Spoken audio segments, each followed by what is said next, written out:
Hey everybody, I'm going to try to make this quick. I know I said I wasn't going to put any videos up until the projects were done, but I felt that this was a good video to put up both for my own memory and if you want to comment on what I'm talking about here, please do. But there are two things I want to talk about working on these USGIs, which I started this morning, and look how far they are already, which is great. So color choice. The uniforms, I have these two colors that are pretty similar, and I had to decide what to do with the jacket and what to do with the webbing. So what I did for this first figure was I used jackbone on the jacket and the gaiters, and then thrall flesh on the webbing. Once everything else was done, gave the whole model a wash as usual, and then I went back and used thrall flesh to make the webbing stand out a bit. So I gave it a nice little highlight, pretty thin, nothing special, but just enough that it does stand out. But then I thought, you know what, let's see if I could expedite this a little bit and try to make this go a little faster. And so what I did was I painted this guy with jackbone. I painted his jacket, the gaiters, and the webbing, all of it. Once everything else was done, gave everything a wash, and then I went back with the thrall flesh for the first time over the webbing, just to make it pop, and it works. And as you can probably see, the webbing looks very similar here as it does here. I don't think I need that first layer. It's a little bit brighter here, a little bit cleaner.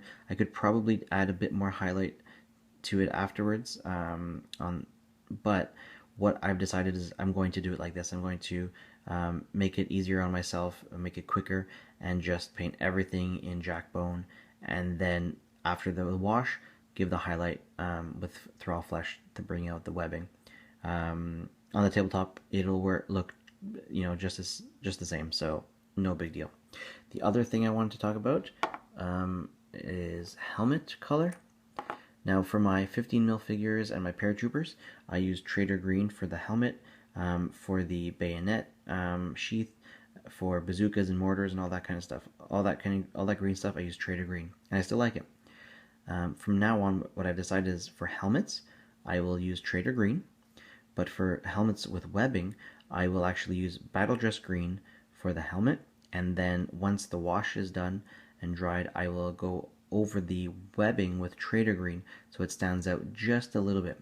This guy, what I did was I did the opposite. I did Trader Green for the helmet as usual, and then used Battle Dress Green for the webbing, but it's too dark. It's the opposite of what I need. From the pictures I've seen, the webbing should actually be brighter and stand out.